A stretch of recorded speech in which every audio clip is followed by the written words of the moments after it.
Shabbat Shalom, Haverim, Shabbat Shalom, Ekulam, Shabbat Shalom, meu irmão, Shabbat Shalom a todos.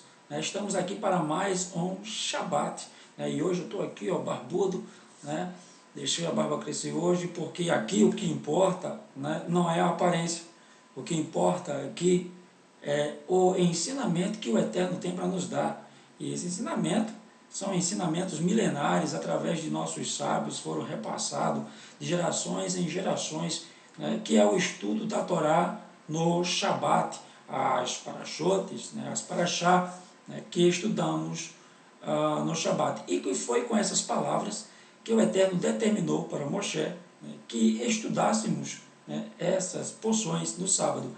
Ele disse as seguintes palavras para Moshe, ele disse assim: Zahor et Yom ha-Shabbat le-Kadishó. Lembra-te do dia de sábado para o santificar. A mim foi isso que o Eterno deixou determinado. É uma instrução, é um mandamento, e nós estamos aqui cumprindo esse mandamento, cumprindo essa ordenança. Não é por mérito nosso, também, não é também por vanglória, não é por obrigação, mas é por prazer. Quando você começa a cumprir o Shabat, começa a guardar assim aquele sentimento, a semana todinha, 6 dias antes do Shabat, 5 dias antes do Shabat, 4 dias antes do Shabat, 3 dias antes do Shabat, 2 dias antes do Shabat, 1 dia antes do Shabat, e aí estamos aqui no Shabat, ok? E a parashá de hoje é a parashá Bamidbar. Bamidbar é a primeira parashá do livro de Bamidbar, o livro que nas Bíblias, mais conhecido como Números. Eles deram esse nome ao livro por causa das contagens dos censos que existem no livro. Mas no original o nome do livro é Bamidbar, ou seja, no deserto. Bamidbar, no deserto. Midbar, deserto. E aí nós temos até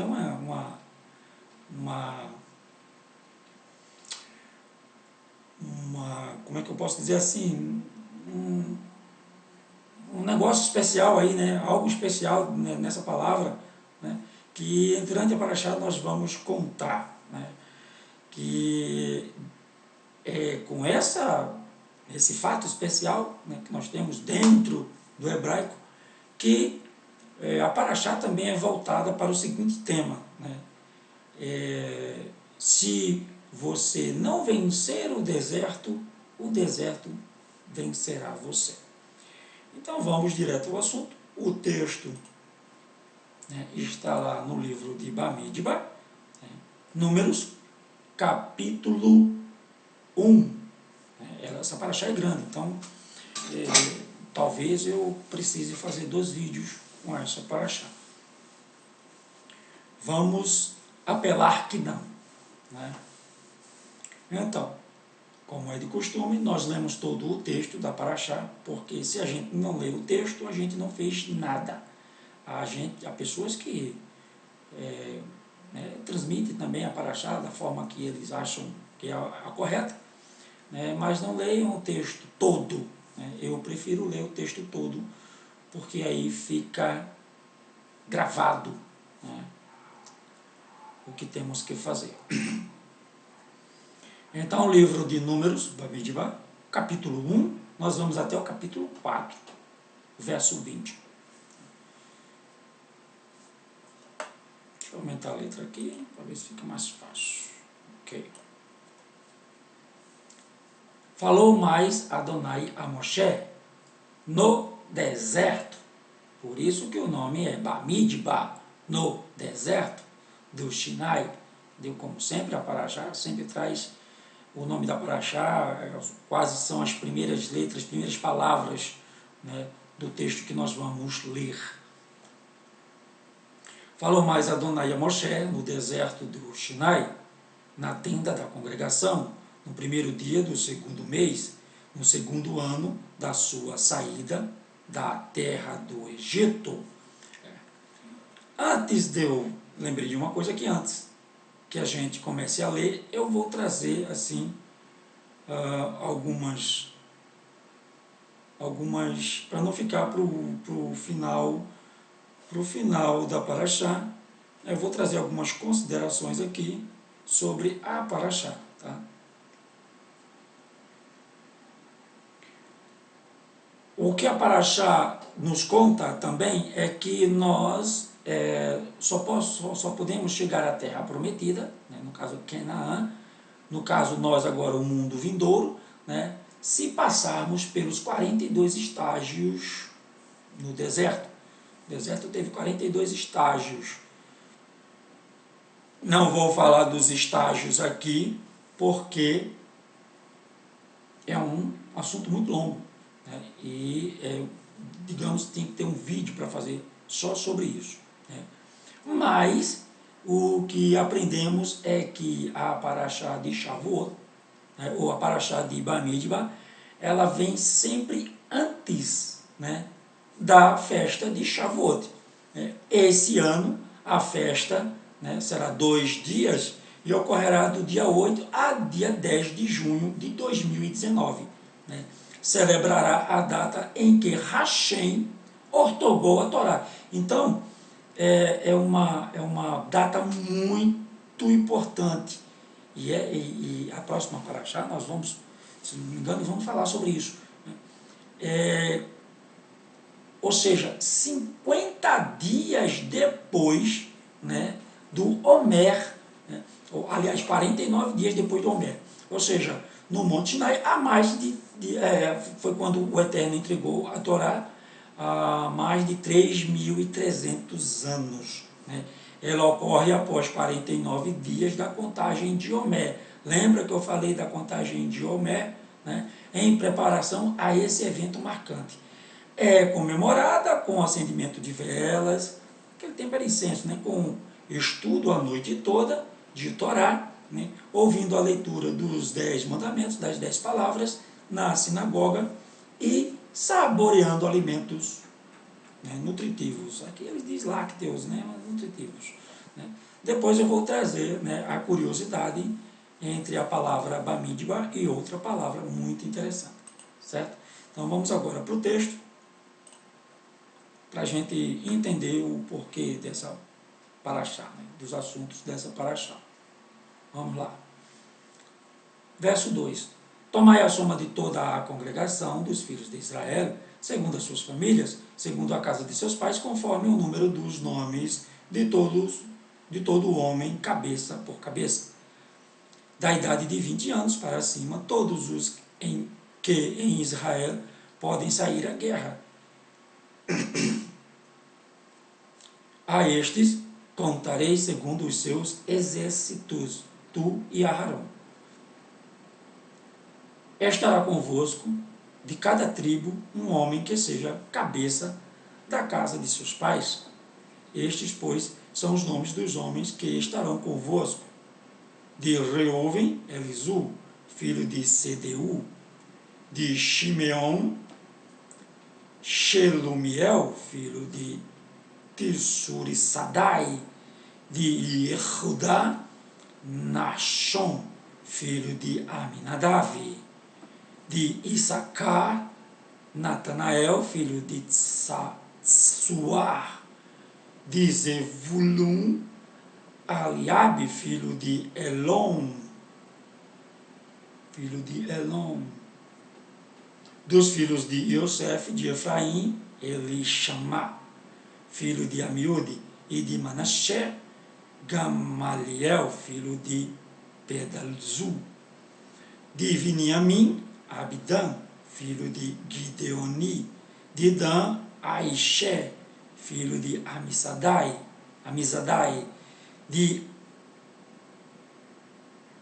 De Axé, Pagiel, filho de Ocrã. De Gade, Elisaf, filho de Deuel. De Naftali, Ahingra, filho de Ena. Estes foram os chamados da congregação dos filhos dos príncipes Nessier, príncipes das tribos de seus pais, os cabeças dos milhares de Israel. Então tomaram Moshe e Arão a estes homens que foram declarados pelos seus nomes e reuniram toda a congregação no primeiro dia do mês, segundo a declararam a sua descendência segundo as suas famílias, segundo a casa de seus pais, pelo número dos nomes dos de 20 anos para cima, cabeça por cabeça, como Adonai ordenara a Moshe. Assim os contou no deserto de Sinai.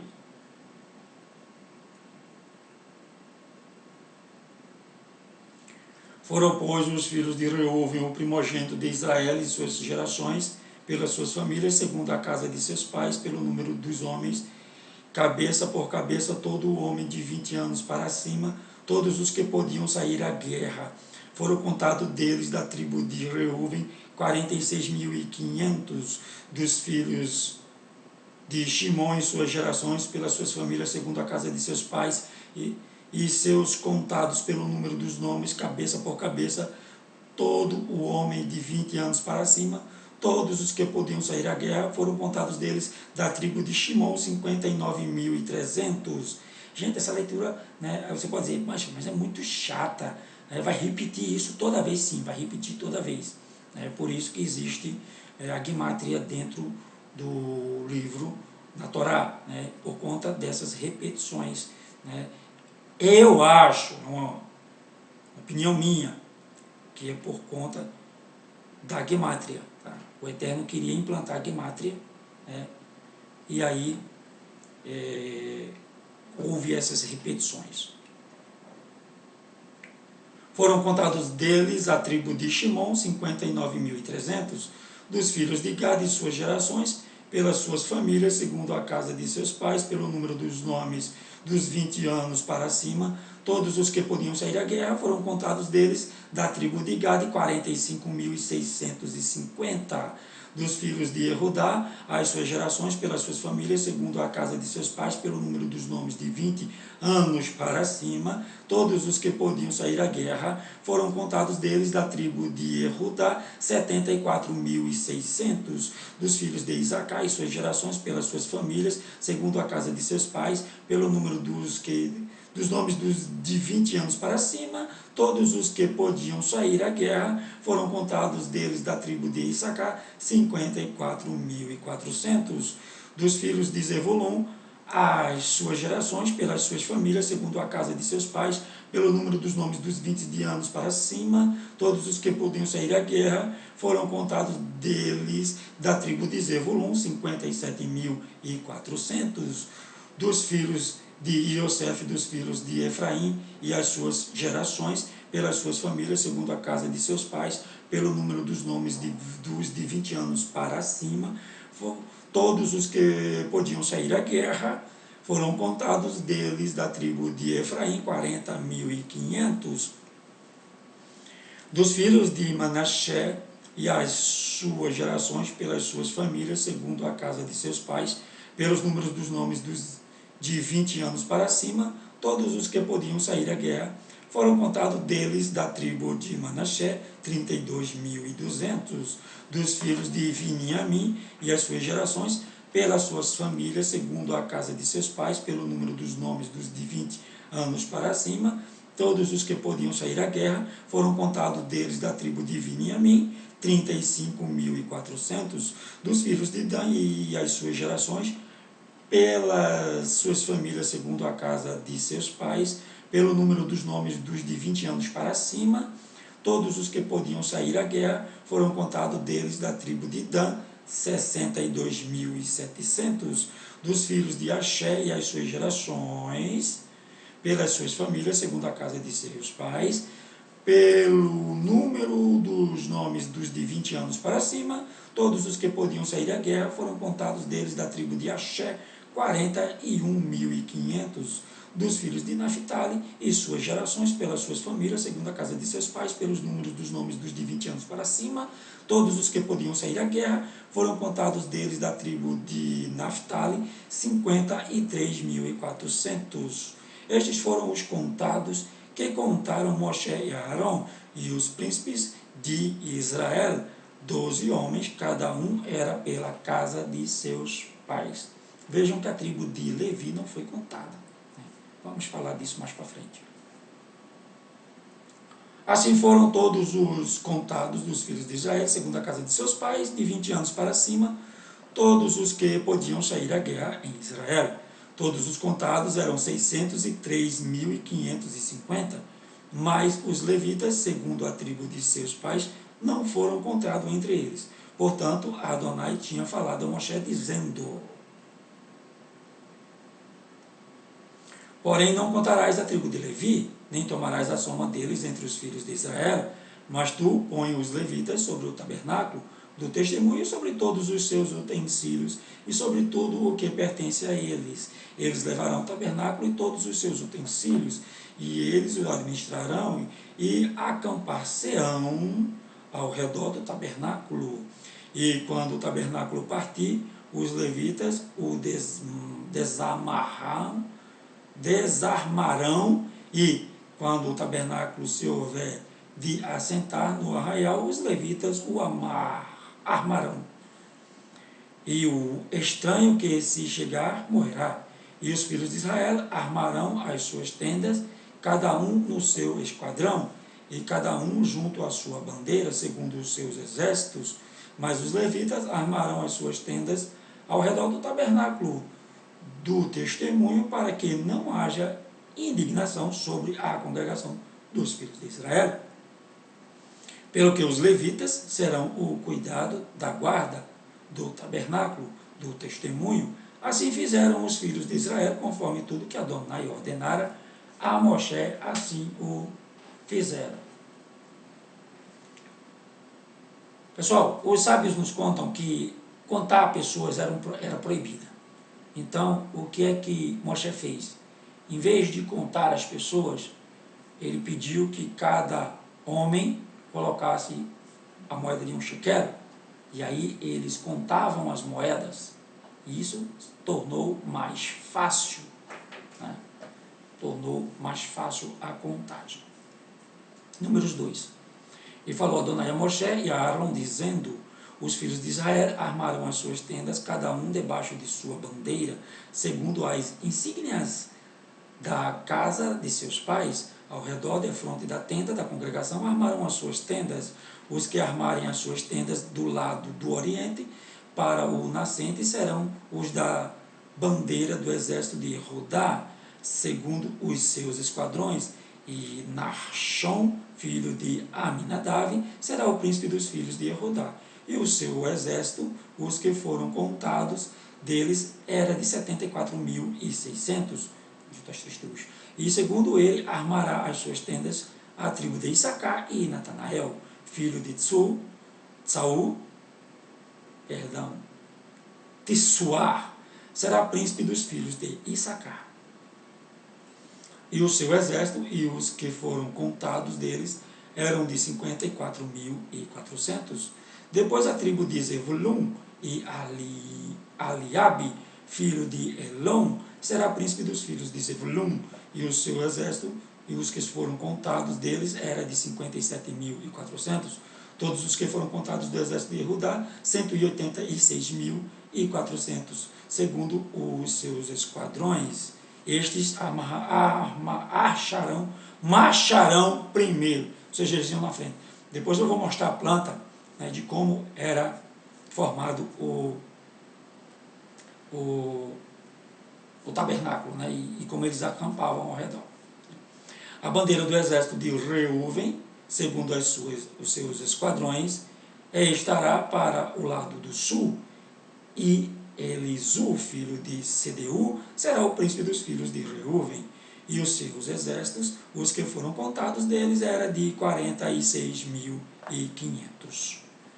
E junto a ele armará as suas tendas a tribo de Shimon, e Shelumiel, filho de Surisadai,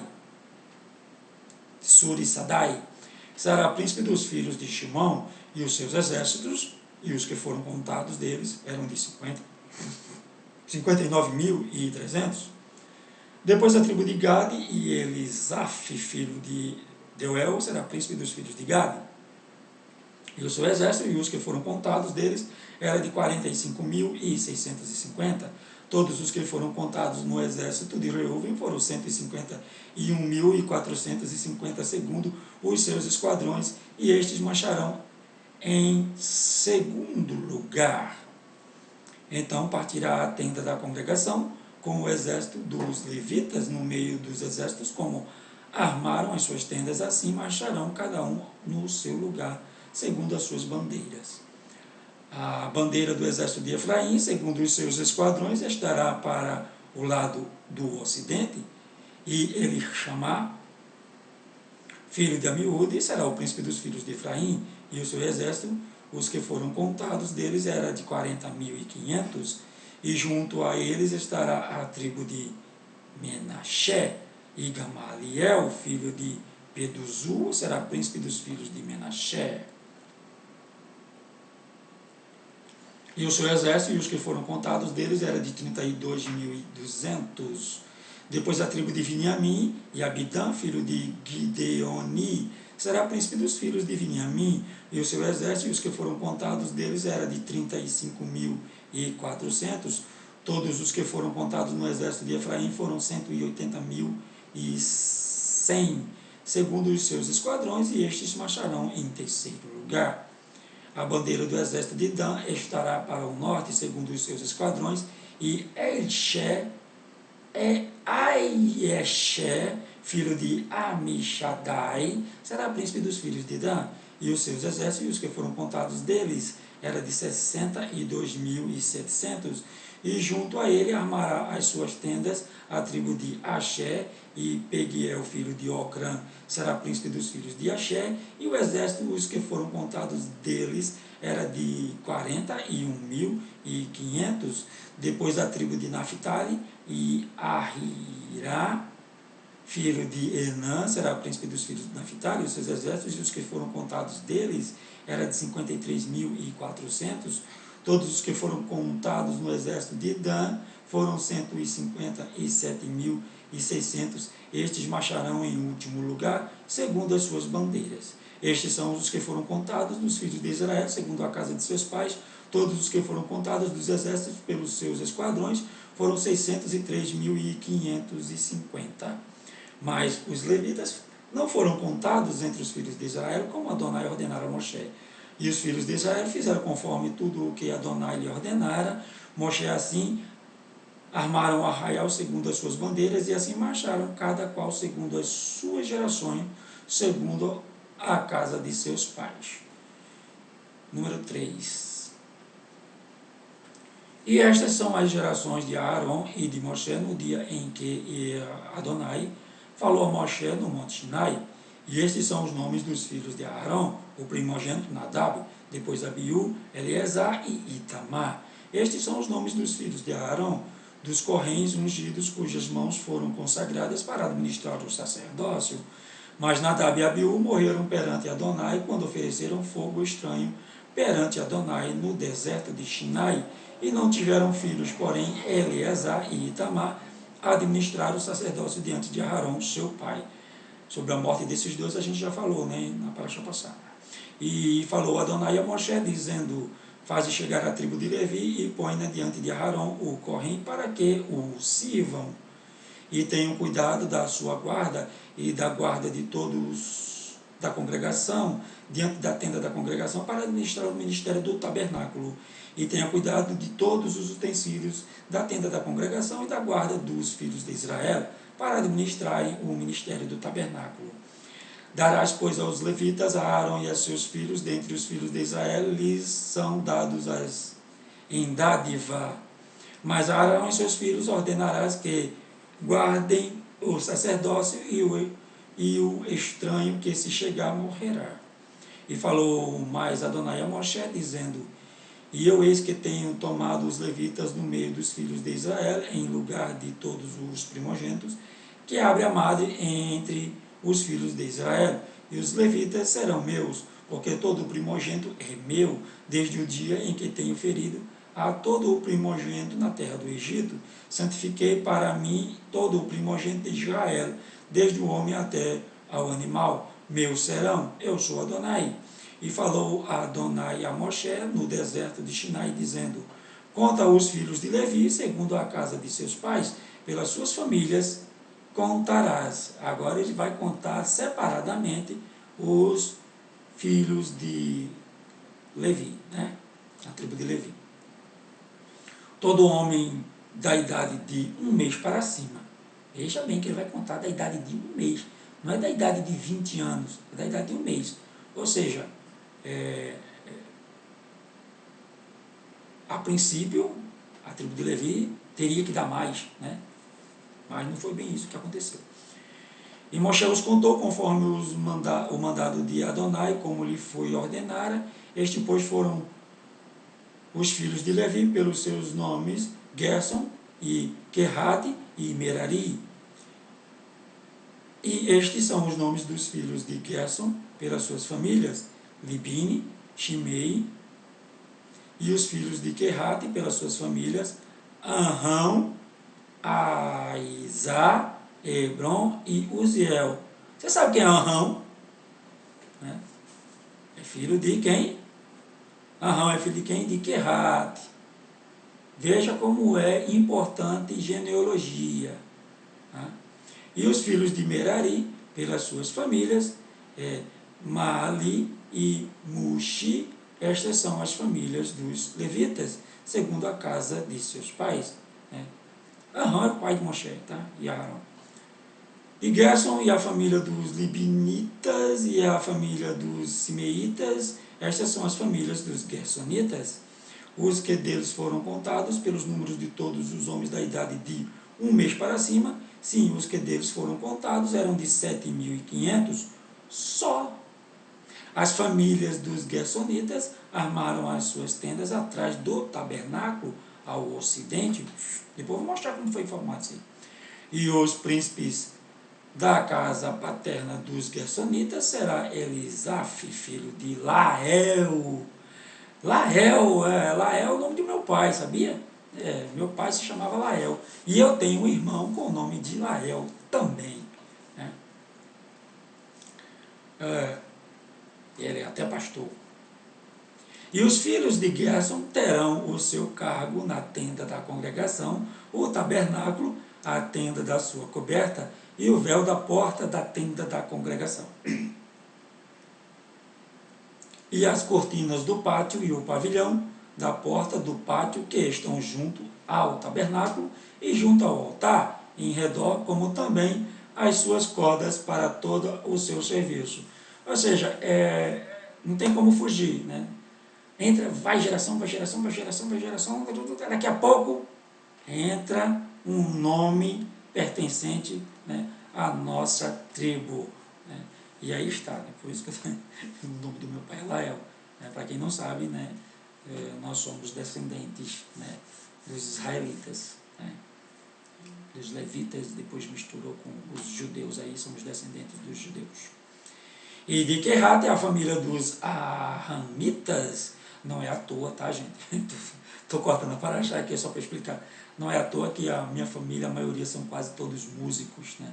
O meu avô, né, que era um judeu a caráter, né, ele era maestro, né, e meu pai seguiu, né, mas tudo hobby. Ninguém viveu da música na minha família, só hobby. Tá? Então vamos lá. 26. E as cortinas do pátio e o pavilhão da porta do pátio, que estão junto ao tabernáculo e junto ao altar, em redor, como também as suas cordas para todo o seu serviço. Ele está falando aqui o que as famílias tinham, o trabalho, né? A obrigação que as famílias tinham com os utensílios do Mishkan. E de Querate, e a família dos Aramitas, e a família dos Isaritas, e a família dos Hebronitas, e a família dos Uzielitas, Estas são as famílias dos coatitas, né? Pelo número contado de todo o homem, da idade de 1 mês para cima, era 8.600 que tinha cuidado da guarda do santuário. As famílias dos filhos de Querate armarão as suas tendas ao lado do tabernáculo, do lado do sul. E o príncipe da casa paterna das famílias dos coatitas será Elisafã, filho de Uziel.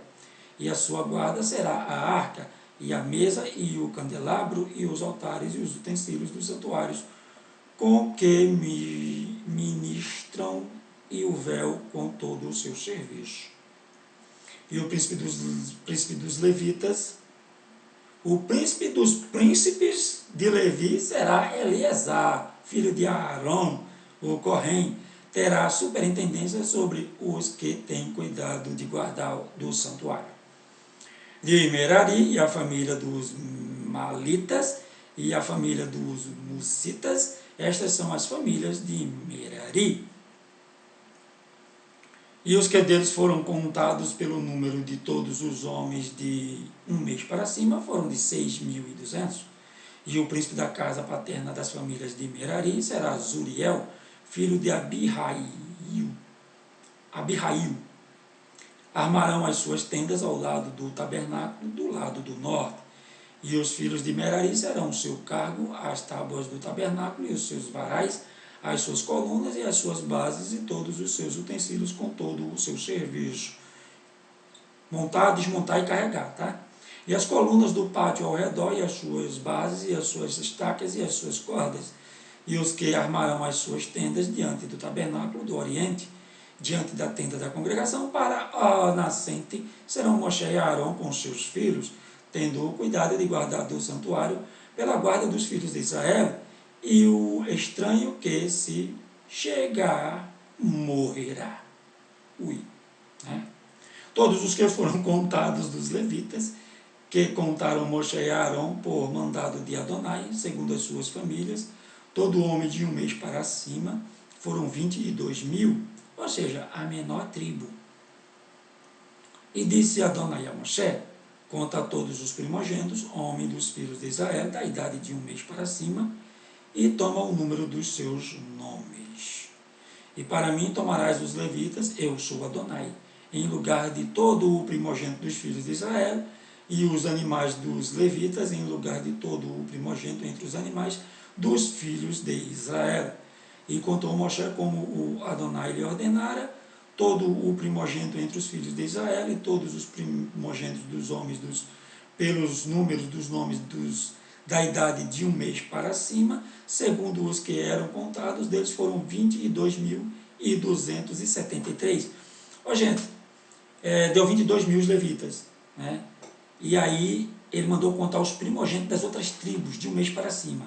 E aí deu 22.273. Né? E falou Adonai a Moshe, dizendo, ou seja, deu mais. Né? Aliás, deu menos, mas aí tem um problema. Tá? Toma os levitas em lugar de todo o primogênito entre os filhos de Israel, e os animais dos levitas em lugar dos seus animais, porquanto os levitas serão meus, eu sou Adonai. Quanto aos 273 que se houverem de resgatar dos primogênitos dos filhos de Israel, que excedem ao número dos levitas, tomará por cabeça 5 ciclos, conforme o ciclo do santuário os tomará, a 20 geras o ciclo. E Arão e seus filhos dará o dinheiro dos resgatados, dos que sobram entre eles. Então Moshe tomou o dinheiro dos resgatados, dos que excederam sobre os resgatados pelos levitas. Dos primogênitos dos filhos de Israel recebeu o dinheiro 1.375 ciclos, segundo os ciclos do santuário. E Moshe deu o dinheiro dos resgates a Arão e a seus filhos, segundo o mandado de Adonai, como Adonai ordenara a Moshe. Números 4. E falou Adonai a Moshe e a Arão, dizendo, fazei a soma dos filhos de Querate dentre os filhos de Levi, pelas suas famílias, segundo a casa de seus pais, da idade de 30 anos para cima, até aos 50 anos, será todo aquele que entrar neste serviço para fazer o trabalho da tenda da congregação. Ou seja, só podia fazer o trabalho da tenda da congregação acima da idade de 30 anos. Agora você entendeu porque o ministério de Yeshua começou aos 30 anos. Né? Este será o ministério dos filhos de Quehat na tenda da congregação, nas coisas santíssimas. Até nisso ele cumpriu a Torá. E depois dizem que Yeshua não cumpriu a Torá. Quem não cumpriu a Torá é Jesus Cristo. Jesus Cristo não cumpre a Torá. Ele manda transgredir a Torá. Mas Yeshua HaMashiach, o Salvador, o verdadeiro, ele cumpriu todos os requisitos, mandamentos, instruções, ordenanças da Torá. Todas as diretrizes, todos os preceitos. Não falhou em nenhum. Porque se ele tivesse falhado, ele não seria Cordeiro perfeito e a acusação que fizeram a ele seria verdadeira. Mas as acusações que fizeram contra ele eram falsas. Quando partir o arraial, Aarão e seus filhos virão e tirarão o véu da tenda, e com ele cobrirão a arca do testemunho, e pôr-lhe-ão por cima uma coberta de peles de texugos, e sobre ele estenderão um pano todo azul, e lhes colocarão os varais, ou seja, a arca da aliança era coberta com um pano azul, de texugo. Também sobre a mesa da proposição estenderão um pano azul, e sobre ela porão os pratos, as colheres e as taças e os jarros para libação. Também o pão continuo estará sobre ela, ou seja, não podia, o pão tinha que estar lá. Depois estenderão em cima deles um pano de carmesim e com a coberta de peles de texugos o cobrirão. Eles colocarão os seus varais. Então tomarão um pano azul e cobrirão o candelabro da luminária e as suas lâmpadas e os seus espevitadores e os seus apagadores e todos os seus vasos de azeite com que o servem, e envolverão a ele e a todos os seus utensílios na coberta de pele de texugo, e colocarão sobre os varais e sobre o altar de ouro estenderão um pano azul e com a coberta de peles de texugo o cobrirão e lhe colocarão os seus varais. Também tomarão todos os utensílios do ministério com que servem de um santuário e colocarão um pano azul e os cobrirão com uma coberta de pele de texugo e os colocarão sobre os varais e tirarão a cinza do altar e por cima deles estenderão um pano de púrpura e sobre ele colocarão todos os seus instrumentos com que o servem, os seus braseiros, os garfos e as pás e as bacias, todos os pertences do altar, e por cima dele estenderão a coberta de peles de texugo e lhe colocarão os seus varais. Havendo, pois, Aarão e seus filhos, ao partir do arraial, acabado de cobrir o santuário e todos os instrumentos do santuário, então os filhos de Quehat virão para levá-lo, mas no santuário não tocarão para que não morram. Este é o cargo dos filhos de Quehat na tenda da congregação. Porém, o cargo de Eleazar, filho de Aar, o corrém, será o azeite da luminária e o incenso aromático e a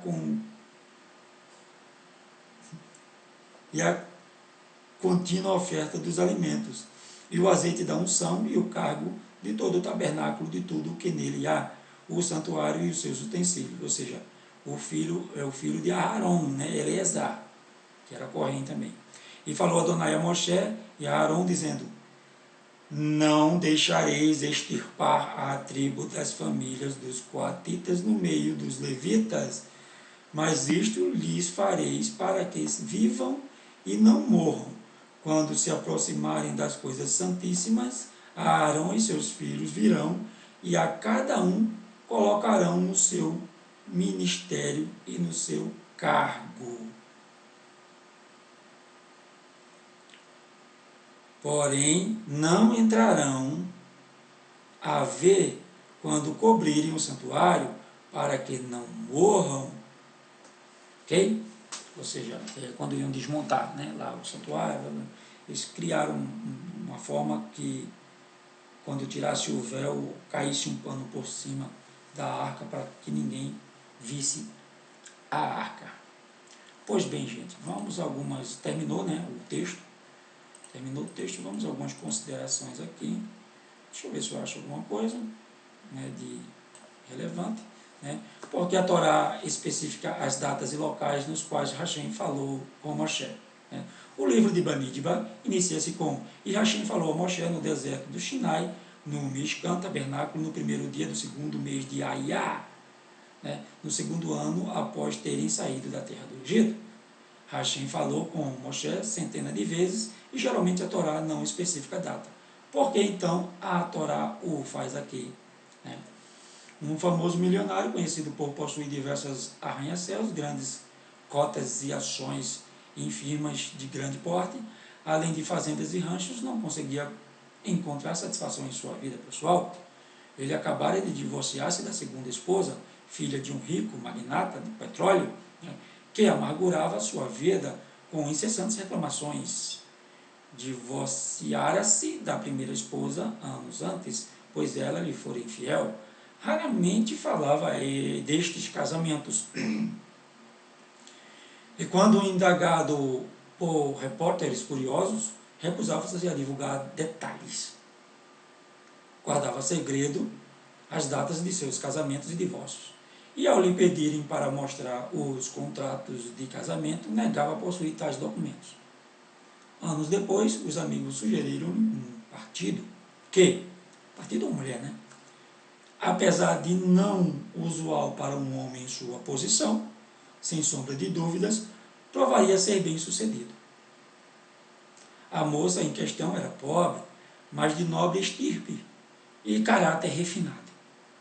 Após investigar e comprovar que tudo o que fora dito a respeito da jovem era verdade, exclamou: desta vez encontrei a minha verdadeira esposa, a alma gêmea. Anunciarei publicamente a data do casamento e lhe darei um contrato nupcial. Certamente lhe darei um contrato nupcial. Depois de criar a humanidade, Hashem, por si dizer, desapontou-se com uma geração após a outra. A geração do dilúvio rebelou-se contra ele, assim como a geração da Torre de Babel. Né? Por isso a Torá atenua a ascensão à queda destas e de gerações que lhe sucederam, sem revelar as datas exatas de seu surgimento, no decurso da história ou de seu desaparecimento. Da mesma forma, a Torá não registra quando tiveram lugar as destruições da geração da Torre de Babel e de Sedom e Amorá, né? Sodoma e Gomorra. Tampouco quando ocorreram as despragas e afogamento dos egípcios. Em relação aos judeus, os hebreus, contudo, Hashem exclamou: são diferentes das gerações anteriores. São filhos de Abraão, Isaac e Jacó. Sei que serão fiéis a mim.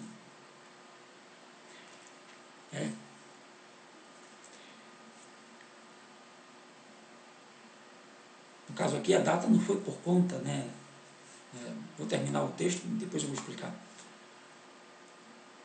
Portanto, disse a Moshe: registre na Torá o dia, mês e ano e localidade exatos, e quando os elevei à grandeza. A Torá Bamidbar 1.1 especifica a data e locais precisos de quando Hashem dirigiu-se a Moshe, da mesma forma que esses detalhes serão registrados numa ketubá, contrato matrimonial. Este versículo demonstra que o povo hebreu foi escolhido por Hashem dentre todas as Bemidbar nações, ou seja, dentre todas as outras nações do deserto. Né? Por que Hashem revelou a Torá no deserto? Né? Ou seja, creio eu que não foi por conta deles serem filhos de Abraão, Isaac e Jacó, mas por conta de sabermos, né, a data exata da entrega da Torá. Por isso ele revelou a data, porque dias após ele ia entregar a Torá. O livro de Bamidbar, e por conseguinte, esta paraxá inicia-se com as palavras Sinai, no deserto de Sinai. Isto vem nos indicar que Hashem escolheu propositalmente o deserto para outorgar-nos a Torá. Por que o deserto, né? Há diversas razões pelas quais Hashem preferiu o deserto à terra habitada. Dentre essas, se a Torá tivesse sido dada em Eretz Israel, seus habitantes teriam reivindicado uma relação especial com a Torá. Hashem falou com os hebreus num local onde todos podem ter livre acesso, a fim de ensinar que cada hebreu tem uma porção e obrigação com a Torá, igual a todos os seus semelhantes. Segundo, revelando a Torá no deserto, Hashem nos ensina que, a fim de tornar-se grande no estudo de Torá, a pessoa deve fazer-se semelhante ao deserto, ou seja, hefker, sem dono ou proprietário. Estas palavras implicam, primeiro, como o deserto é de livre acesso e trânsito para todos, assim deve um hebreu ser humilde. Humildade é a percepção da pequenez da pessoa. É uma virtude necessária para obter sucesso no estudo do Torá e para uma vida feliz neste mundo. Entendeu? Se não for humilde, porque o Eterno ele não se agrada de arrogantes. Vantagens da humildade em relação à Torá. Para progredir em Torá, deve-se procurar a companhia dos estudiosos, que são mais sábios que a pessoa, e aprender deles. Uma pessoa arrogante não aceita conselho e orientação de outros. Alguém que está convencido de sua própria superioridade não se empenhará em cumprir a mitzvot que não considera importantes, nem em investir muito esforço em preencher os detalhes requeridos por outras. Hashem gosta de pessoas humildes, pois constantemente revisam seus atos a fim de corrigir os erros. Uma pessoa arguta, no entanto, não é aberta a críticas, nem tem senso de autocrítica, por isso está longe de fazer techuvá. Ou seja, o camarada não tem desconfiômetro. Ele não desconfia nem dele mesmo, que ele pode estar errado. Os benefícios gerais da humildade. Né? Eu vou ler isso aqui porque acho que vale a pena. Uma pessoa humilde aproveita a vida a despeito das circunstâncias materiais, enquanto uma pessoa arrogante não está satisfeita com o seu quinhão. O presunçoso está convencido de que Hashem e seus semelhantes lhe devem por seus talentos, contribuições ou méritos. Ele não é suficientemente recompensado com conhecimento ou dinheiro, sofre de descontentamento e frustração. Se o infortúnio atinge uma pessoa arrogante, ela se ressente demais. Uma pessoa humilde, por outro lado, consegue superar os problemas, inconveniências e situações desagradáveis da vida. Né? Por isso que nós temos aí um meme, né, que chama meme, sei lá, ditado, que nós vivemos hoje a geração Nutella. Né? Nutella. Eu digo que é geração pescoço e pé. Né? Ou seja, ninguém pode dizer nada que não vai magoar o camarada. Né? A criança cresce sendo dona de si. Uma pessoa humilde faz amigos, uma pessoa que se sente o centro do universo não faz. Ela não pode perdoar aqueles que a insultam e não a tratam com deferência, considerando, por conseguinte, muito difícil de se dar bem com outras pessoas. A Torá enfatiza que a humildade é diametralmente oposta à moderna doutrina da independência total em relação a Hashem e a outros seres humanos. O conceito atual é de que a criança nasce com exigências em vez de obrigações. Foi o que eu acabei de falar. Né? Hoje a criança nasce com exigências. Pelo contrário, você deve dar obrigações para elas. Por conseguinte, não deve nada a Hashem, nem a seus pais, nem a professores. Esta atitude infiltrou-se em nossos círculos familiares e escolas. Portanto, é necessário reforçar o ponto de vista da Torá de que não se consegue felicidade verdadeira vivendo para satisfazer o próprio ego, mas sim reconhecendo humildemente nosso imenso débito a Hashem. 2. Parecendo-se com o deserto, também implica que um hebreu deve estar pronto a sacrificar conforto material em prol da Torá. O conceito de deserto sugere a oposta civilização com seus luxos e confortos materiais. Um hebreu só pode esperar progredir no estudo de Torá e cumprimento das mitzvot se estiver preparado para fazer algum sacrifício em assuntos mundanos. Na maioria das vezes, é impossível atingir a perfeição em todas as áreas. Por exemplo, é difícil um homem ser tremendamente bem-sucedido nos negócios e, ao mesmo tempo, altamente criativo nos estudos diários de Torá. Uma mulher pode não conseguir manter a casa imaculadamente limpa, enquanto pequenas mãos e pés estão por toda parte, ou seja, os filhos. Uma família pode ser obrigada a escolher entre o tipo de férias que quer ou uma cara educação em yeshivot para seus filhos e assim por diante. Ou seja, ou gasta com a educação dos filhos ou economiza para lazer. O indivíduo se tornará um verdadeiro hebreu, o filho do Eterno, de Torá, somente determinando claramente suas prioridades na vida. Então, comece a saber quais são as suas prioridades. 3. Outra característica do deserto é a sua imensidão vazia. O intelecto hebreu deve parecer com um imenso vazio do deserto, livre de elementos estranhos, antes que os pensamentos de Torá possam lá deitar raízes.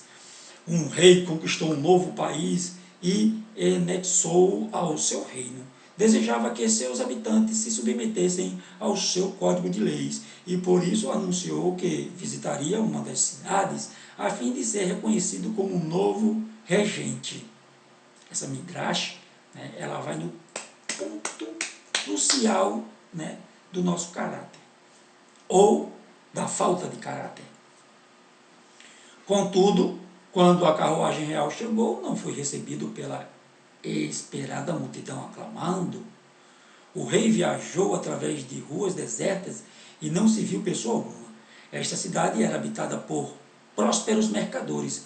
Alguns temiam que o novo legislador aumentasse os impostos, outros estavam envolvidos em negócios escusos e temiam que o rei acabasse com a fraude ou, ainda pior, que os punissem. Para eles, era mais prudente evadirem-se da autoridade do novo rei. O rei percebeu que a população desta cidade não queria reconhecer sua autoridade, assim sendo, proclamou que a visitaria outro local no dia seguinte. O bizarro espetáculo do primeiro dia repetiu-se. Não havia ninguém à vista para saudá-lo. O rei então percebeu que os prósperos cidadãos do recém-conquistado território não se submeteriam à sua autoridade de boa vontade. Ele deveria iniciar seguidores entre os menos afortunados. Repetiu os proclamas nas cercânias das cidades, que haviam sido devastadas, cujos habitantes perderam as posses e fortunas. Quando os destruídos ouviram acerca da iminente chegada do rei, jubilaram-se.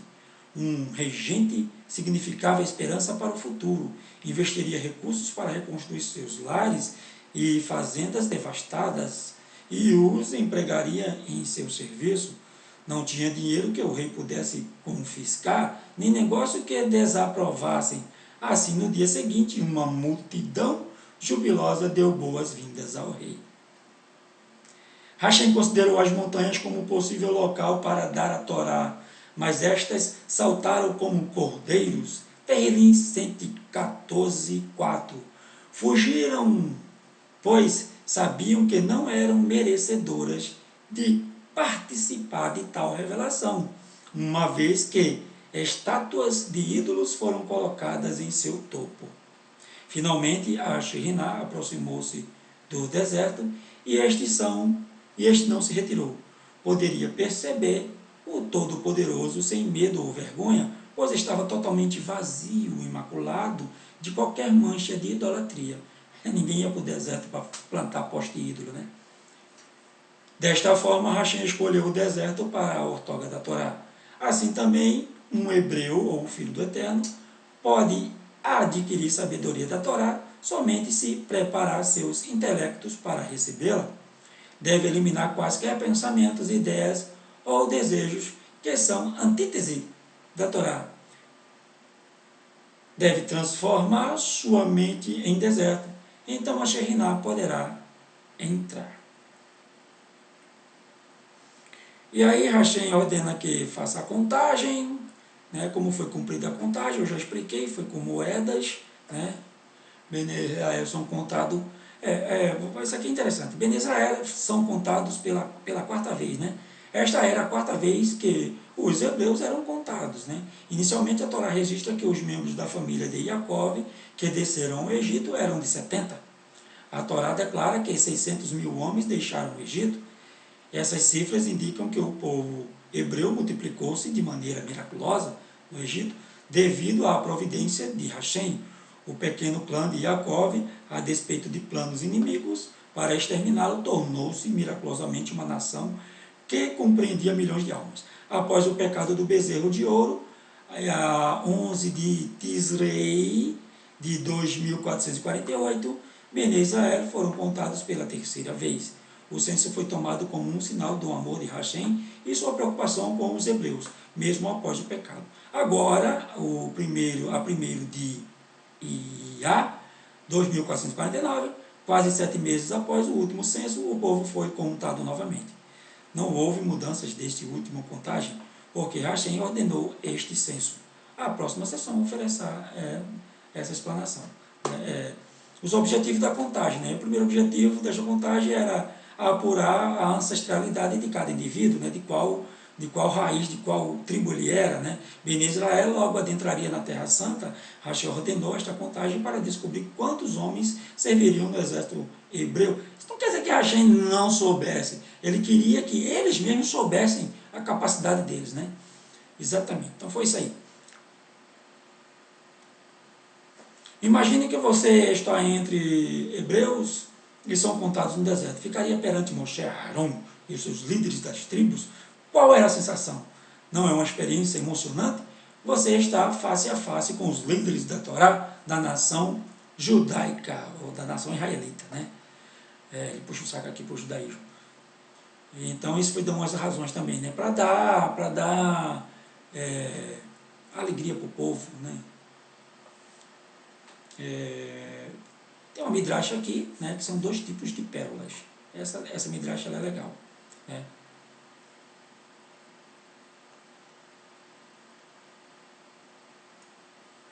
Houve certa vez um mercador que negociava com todos os tipos de pérolas.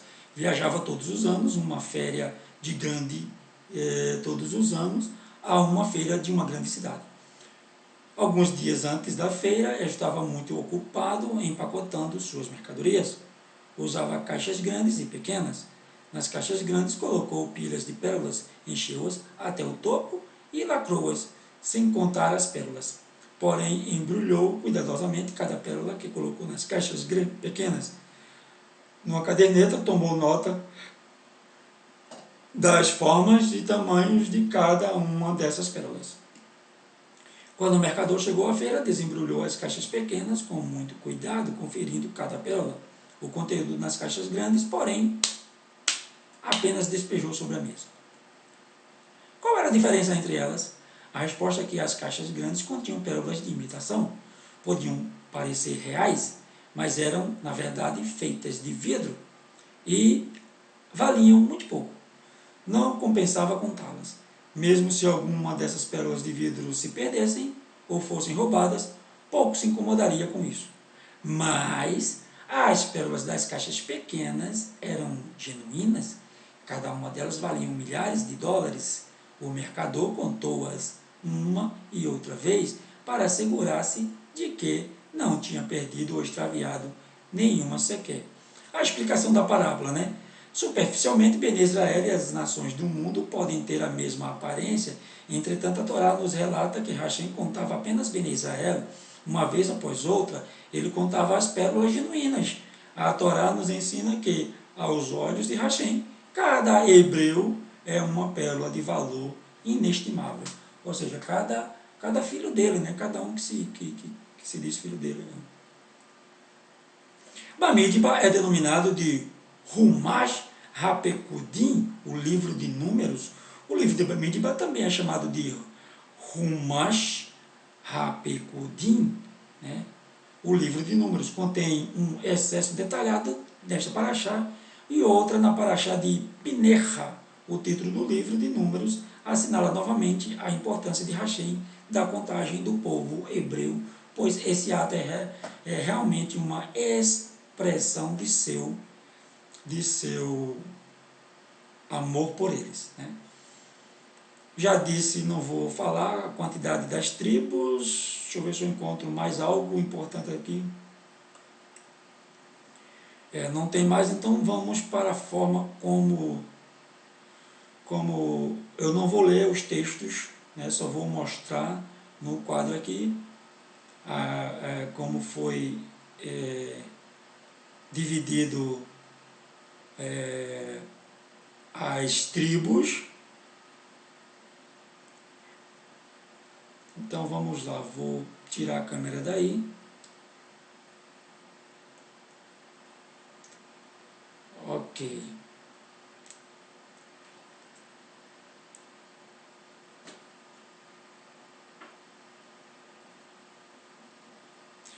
Nessa paraxá, né, por enquanto, aprendemos em detalhes o que a família de Kehat carregava. Né? A próxima paraxá, Naasson nos contará quais objetos as famílias de Gerson e Merari carregavam. Certo? Então eu vou tirar aqui a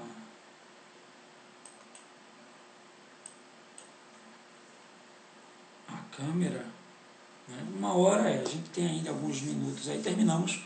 Né? Nós temos aqui alguns minutos para mostrar alguns detalhes aqui, tá, gente? Deixa eu tirar a câmera aqui. Eu vou colocar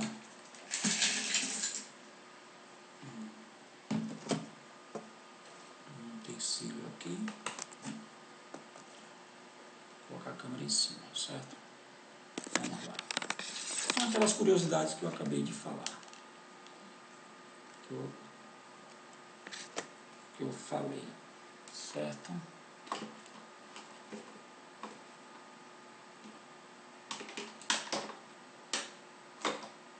Vamos lá.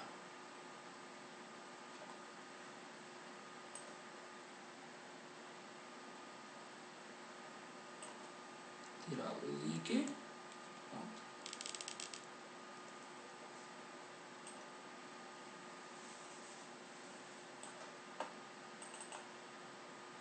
Gente, vamos primeiro esse não, certo? Aqui está o Mishkan, certo? Aqui está, o Mishkan, como mais ou menos ele era armado, tabernáculo, né, e as tribos ao redor. Certo? Esse aqui é um desenho que demonstra mais ou menos como fica.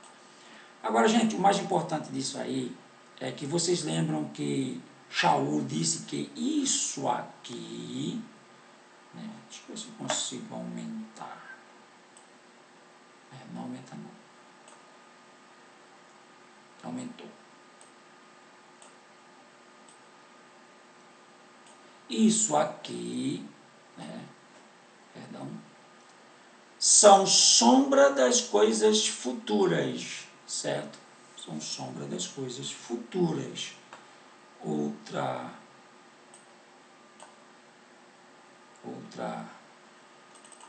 pronto, essa daqui, certo?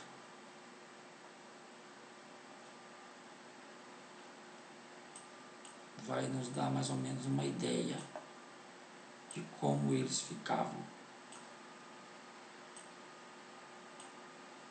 Dando para ver aí? Tudinho tá, né?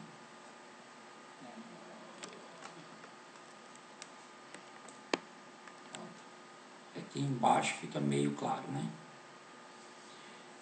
Bom, Gente, como está escrito lá, aqui é o tabernáculo, certo? Aqui está o tabernáculo. Vou tirar meu dedão, vou apontar com outra coisa. Vou apontar com uma caneta, certo? Aqui está o tabernáculo. Aqui era onde Moshe acampava. Aqui Merari, aqui Coate e aqui Gerson atrás, certo? Aqui, ó. 6.200 pessoas, 8.600, 7.500 eram os levitas que ficavam aqui ao redor do tabernáculo. Então ninguém das outras tribos podia se aproximar, porque tinha que atravessar o acampamento dos levitas. E como está escrito lá, aqui a tribo de Judá, Issacar e Zebulun, né? E deste lado, né, Reuven, Simeon e Gad, né? Do outro lado, Dan, Naftali e Asher, e atrás Efraim, Manassés e Benjamim. Aí você pode dizer, sim, mas será que eles não brigaram por causa dessa posição aqui? Né? Será que eles não brigaram? Não, eu não quero ficar aqui, eu quero ficar aqui. E por que Judá vai na frente e eu vou atrás? Né? Se a gente voltar lá atrás e Bereshit e Gênesis ver o enterro de Jacó, no funeral de Jacó vai estar essa posiçãozinha aqui. Jacó determinou que eles ficassem nessa posição para carregar né, o fúnebre lá, né, o caixão, né, menos a tribo de José, a tribo de José, menos José não estava carregando, porque José era príncipe, então seria uma afronta a um príncipe carregar o caixão. Mas aqui nós temos, né, de José as duas tribos que surgiram depois de José. Ficaram 12, né, com mais os levitas, né, Efraim e Manassés. Quando vier o Olam Rabá, né, essas duas tribos aqui, Efraim e Manassés, se tornará a tribo de José, de José, não será mais Efraim e Manassés. Então, o que a gente tem aqui é a cidade santa, a nova Jerusalém. Por isso que Paulo disse que isso aqui são sombra das coisas futuras. Então não jogue fora a Torá, meu amigo, porque a Torá são sombra das coisas futuras. A cidade será quadrada, né, e ela terá 3 portões em cada lado. E cada portão desse será destinado a uma tribo. E você, sendo o povo do Eterno, o Eterno sabe de qual tribo você pertence. Então, na Cidade Santa, nós entraremos pelo portão na tribo designada, na qual, né, somos descendentes, da qual somos descendentes. E aquele texto que Paulo diz lá, e subiremos com Yeshua, né, aí eles botaram ares nos ares, né, o texto está manipulado, né, Paulo está falando de voltar a Jerusalém, né, e não para sacrificar os corbanotes, mas para participar das festas que o Eterno determinou, né? Shavuot, Pessah, né? Sukkot. Então, subiremos todas as vezes que tiver essa festa, nós subiremos com Yeshua para festejar com eles na Jerusalém. E aí é quando vem os 1000 anos e Satã vai querer desfazer esse negócio de novo, vai dizer para as pessoas que não devem subir para festejarem com Yeshua na cidade santa, né? Mas isso é outro assunto. Vamos lá, vou mostrar mais uma forma, né? Aqui está mais uma forma. Essa daqui vai servir, tá, para Paraxá de Bilã, né? Isso aqui é a visão de Bilam, mais ou menos, né? Aqui ele já mostra diferente, né? Pode ter sido assim também, né? Aqui a família de Moshe e Arão, que era pequenininha, está bem aqui, né? Aqui a pequenininha. Merará, né? Kehat e Gerson, né? Ao redor, né? E as tribos maiores, como está mostrando aqui, né? Na frente e as outras atrás, né? Aqui, ó, tá vendo? Aqui tá os nomes, ó. Judá, né? Dan, essa maior aqui, Judá, né? E as outras menores atrás, certo? Poderia ser assim também, dessa forma, o acampamento. E temos mais esta outra aqui, né? Que também pode ser assim, porque a Torá nos relata que onde eles chegavam existia fonte de água. E os sábios dizem que as fontes de águas era quem dividia as tribos. Agora, dividia as tribos, né? Você pode ver que está a fonte de água aqui, né? Ela corre das montanhas e aí ela fazia córregos, né? Eles faziam e aí dividia e a pessoa tinha água potável também para se saciar. Por isso que aí você, mas no deserto eles se lavavam tanto no deserto, o Eterno providenciava. Você pode ver que existem rios pequenozinhos aqui, ó, dividindo as tribos, né? Os riachozinhos, córregos. E aqui dividia o Mishkan. Ok, gente? Tá aí a explicação. E por último, né? Eu vou mostrar isso aqui, né? Que é a curiosidade dentro da gemátria, certo? Dentro da gemátria, gente. Deixa eu ver se está dando para ver. Tá, né? Está dando para ver tudo. Nós temos aqui a palavra Bamidba, no deserto, no, Midba, deserto, né? E aí nós temos a palavra medaber, que é igual a falar, né? Então, está aqui a palavra medaber, lida, né, de trás para frente, que como se lê o hebraico.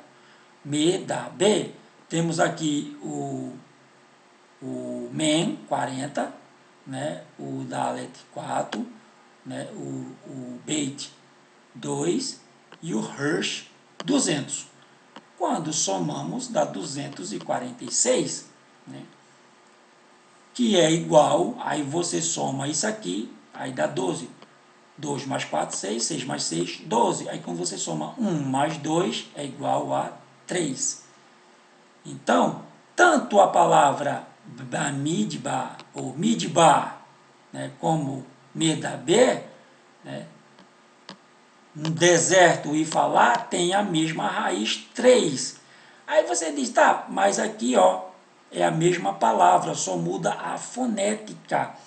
Medaber, quando você coloca os sinais massoréticos, né, nós mudamos a fonética da palavra, como eu vou mostrar aqui.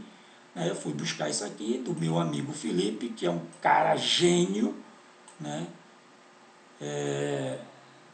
Fiz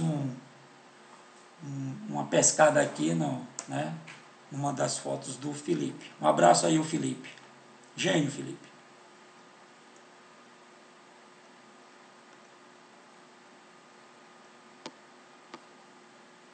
Midba, deserto, que é a palavra Midba. Você pode ver que os sinais massoréticos são diferentes, né? Midba, Dalet, som de D, e o Beit aqui, né, com o Daguejo, tem um som de B. Tirar isso aqui, ele tem som de V. Por isso que Yeshua disse que nenhum Kotze e nenhum Yud será tirado da Torá. O Kotze é essa pontinha que passa aqui, tá, gente? Isso aqui é um Kotze, tá? Se tirar, ela vai virar outra letra, né? Não vai entrar nesse assunto agora. E aqui nós temos a mesma palavra com a fonética diferente e os sinais massoréticos nos dão, né, essa fonética. Lá, quando foi escrita, não tinha sinais massoréticos, tá? Os massoretas que inventaram esses sinais para nos ajudar a pronunciar as palavras em hebraico. E aqui nós temos medaber. Você pode ver que isso aqui ele dá a fonética do A. Né? Midba. Aí ele vem para aqui, ó. Medaber. Som de E. Né? Isso aqui é um assunto, né, que eu não quero ensinar hebraico. Qualquer um pode aprender hebraico, é só pesquisar que você pode aprender hebraico. Né? Falar e deserto têm a mesma raiz, ou seja, é a mesma palavra. Por isso que o Eterno escolheu o deserto para falar.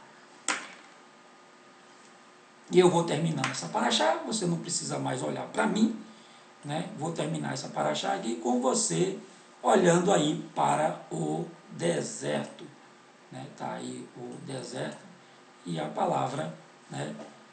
Midbar e Medaber. Né? Terminamos essa paraxá, né? Que é a palavra de Bamidbar, né? Que é a primeira paraxá do livro de Bamidbar, Números. Né? Obrigado por sua atenção, né? Por sua companhia. Né? Espero que você possa compartilhar esse vídeo com outras pessoas, né? Que é assim que o reino de Yeshua se expande, com conhecimento. Não é construindo templo, nem construindo altares, nem comprando fazenda, nem helicóptero, nem avião e nem apartamento em Miami. O reino de Yeshua, Hamashia, ele se expande com conhecimento e com caridade.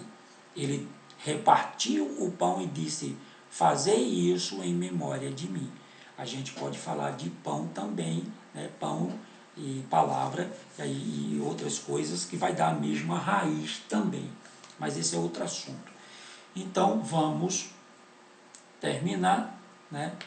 E você pode aí compartilhar o conhecimento, que é obrigação, tá? Obrigação. Foi isso que Shaul Rachalia, Paulo disse. Me é obrigação isso. Né? Mas eu sinto prazer nessa obrigação. É dividindo o pão e dividindo o conhecimento. Conhecimento e pão é a mesma coisa. Né? Torá e pão, instrução e pão é a mesma coisa. Vamos terminar recitando a Berikat Kohanim. Yevarechecha Adonai veishmerecha yair Adonai panavelecha vihuneka itza Adonai panavelecha veyatzelecha shalom. Shabbat shalom a todos vocês, obrigado pela companhia, né? E nos encontramos na próxima paraxá ou em algum vídeo dos escritos na Tzarim que eu possa gravar durante a semana. Um abraço a todos. Elohim Meler Neman. Elohim é rei fiel. Amém.